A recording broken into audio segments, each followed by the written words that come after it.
नमस्कार दोस्तों, कहानियाँ क्राइम की में आपका स्वागत है। आज जो हम आपको कहानी सुनाने वाले हैं वो है ऑपरेशन ब्लू स्टार की, जो ऑपरेशन इंडियन आर्मी द्वारा किया गया और सफल तो रहा, लेकिन उसकी कीमत आगे चलकर देश को प्रधानमंत्री इंदिरा गांधी की शहादत के रूप में चुकानी पड़ी। तो बिना देरी किए सीधा अपनी कहानी पर चलते हैं। इस पूरे विवाद की शुरुआत आज़ादी के बाद होती है। ये वो दौर था जब अंग्रेजों द्वारा किए गए बंटवारे के बाद पंजाब के दो टुकड़े हो गए थे, जिसका एक बड़ा हिस्सा पाकिस्तान को चला गया था। बंटवारे के दौरान बहुत खून खराबा हुआ और बड़ी संख्या में सिख, हिंदू और सिंधी पाकिस्तान से भारत आ गए। ऐसे में पंजाबियों को अपनी संस्कृति और भाषा के वजूद की चिंता सताने लगी। हालांकि अंग्रेजों के ही दौर में साल 1920 में सिखों की धार्मिक संस्था की राजनीतिक शाखा के रूप में अकाली दल का गठन हुआ।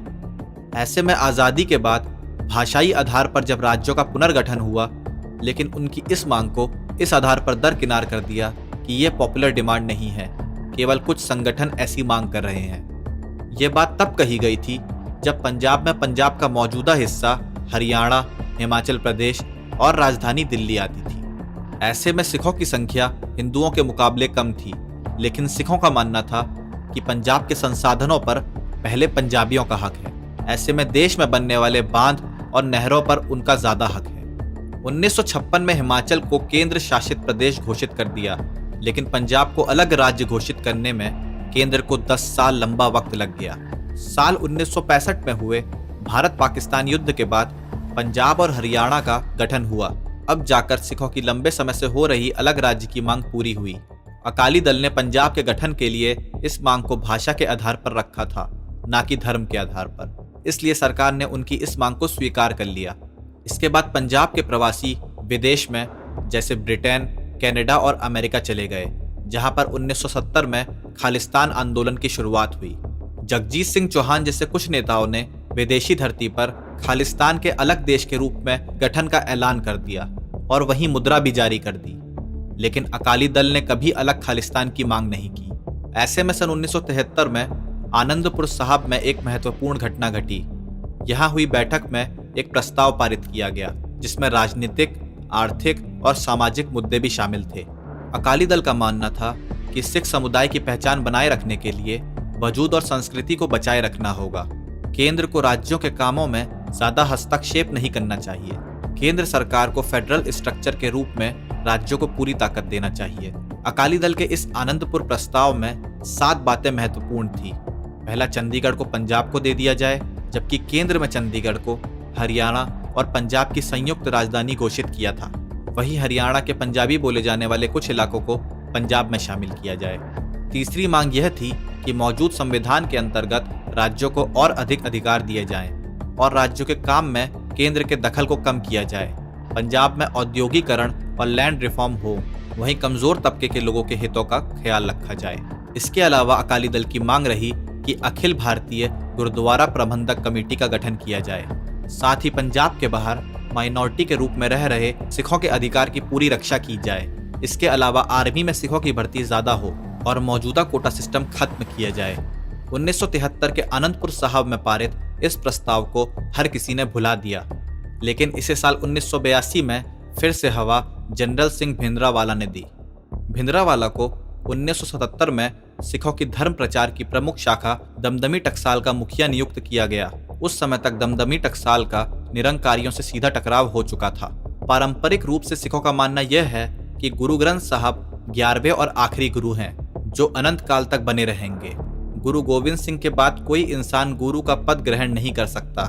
निरंकारी सिख इस बात को नहीं मानते हैं। ऐसे में 1978 में बैसाखी के दिनों में सिखों और निरंकारी सिखों के बीच खूनी झड़प हो गई। इस घटना में 13 निरंकारियों की जान गई और इसके बाद पंजाब हमेशा के लिए बदल गया और दोबारा पहले जैसा कभी नहीं हो पाया। 1975 में इंदिरा गांधी ने देश में आपातकाल लगा दिया, जो कि 1977 तक लागू रहा।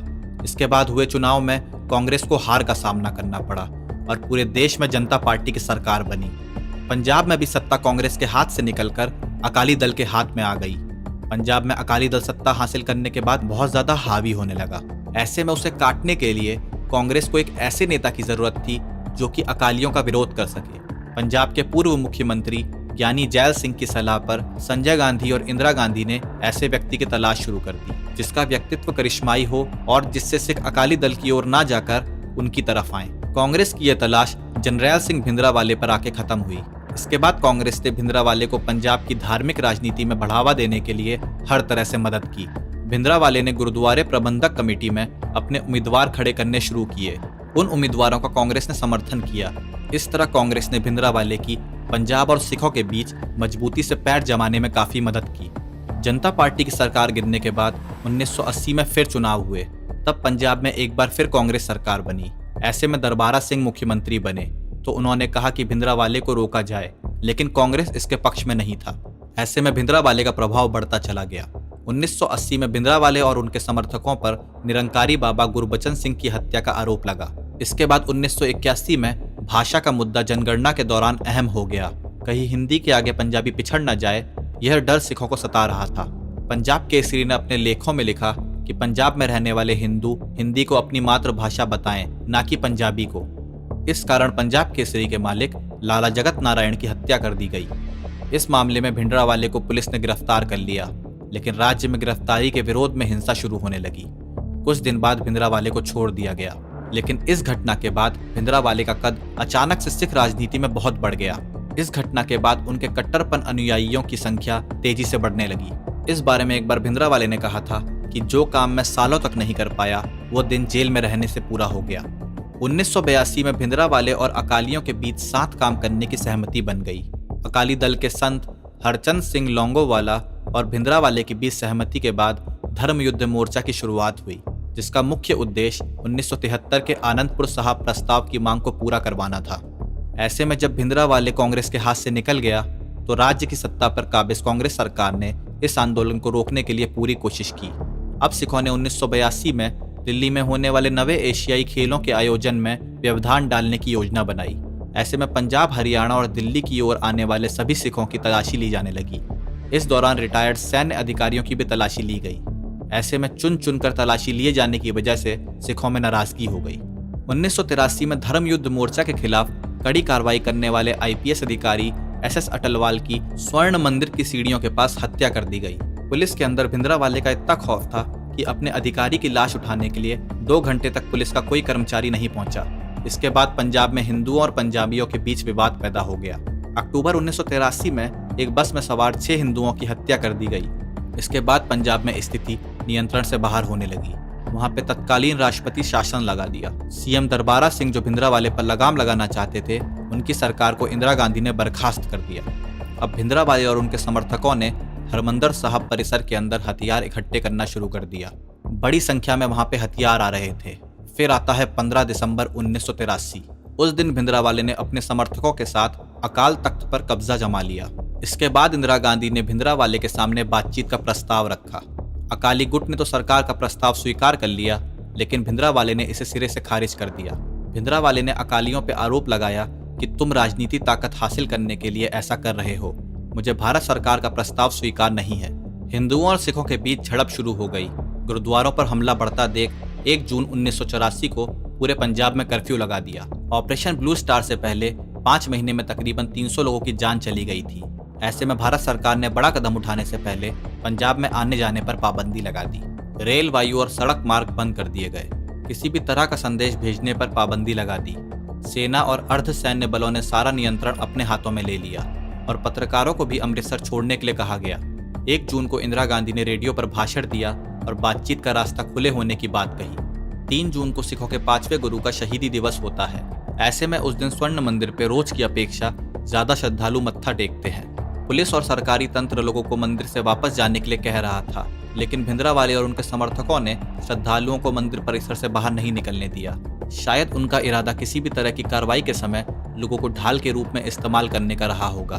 भिंद्रावाले के समर्थकों को हथियार चलाने और सैन्य बलों का सामना करने का प्रशिक्षण मेजर जनरल शाहबेग सिंह ने दिया था। शाहबेग ने बांग्लादेश की मुक्ति वाहिनी के लोगों को पाकिस्तानी सेना का सामना करने के लिए प्रशिक्षित किया था। मेजर जनरल कुलदीप सिंह बरार के हाथों में ऑपरेशन ब्लू स्टार की कमान सौंपी गई। 5 जून की शाम दोनों पक्षों के बीच मुख्य लड़ाई शुरू हुई। सेना को पहले से ही निर्देश दिए गए थे कि हरमिंदर साहब को किसी तरह की क्षति नहीं पहुंचनी चाहिए। शुरुआत में सेना को इस बात का बिल्कुल अंदाजा नहीं था कि आतंकवादियों के पास आधुनिक हथियार हैं। उनके पास anti tank gun, rocket launcher, machine gun थी और वो सही पोजीशन पर घात लगाए बैठे थे।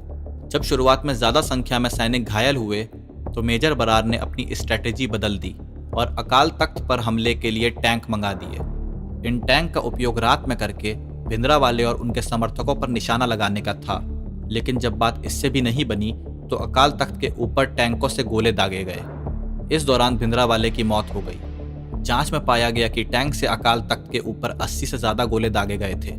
हमले के दौरान अकाल तख्त के पुस्तकालय को बड़ा नुकसान पहुंचा। मिशन के पूरा होने के बाद जब स्वर्ण मंदिर परिसर की जांच की गई तो बड़ी मात्रा पर वहीं पे हथियार मिले। आधिकारिक आंकड़ों के मुताबिक ऑपरेशन ब्लू स्टार के दौरान भारतीय सेना के 83 जवान शहीद हुए, वहीं 248 घायल हुए, जबकि इस दौरान 500 से ज़्यादा आतंकी मारे गए थे, जिसमें भिंद्रावाले भी शामिल थे। हालांकि इस ऑपरेशन के तुरंत बाद पंजाब में शांति नहीं आई। पंजाब के ग्रामीण इलाकों में जहां भिंद्रावाले की पकड़ मजबूत थी, वहां ऑपरेशन ब्लू स्टार का दूसरा चरण चलाया गया। पंजाब को अमन चैन हासिल करने के लिए तकरीबन 10 साल का इंतजार करना पड़ा। तो ये थी कहानी ऑपरेशन ब्लू स्टार की। आगे ऐसी ही कहानी सुनने के लिए वीडियो को लाइक करें और चैनल को सब्सक्राइब करें। धन्यवाद।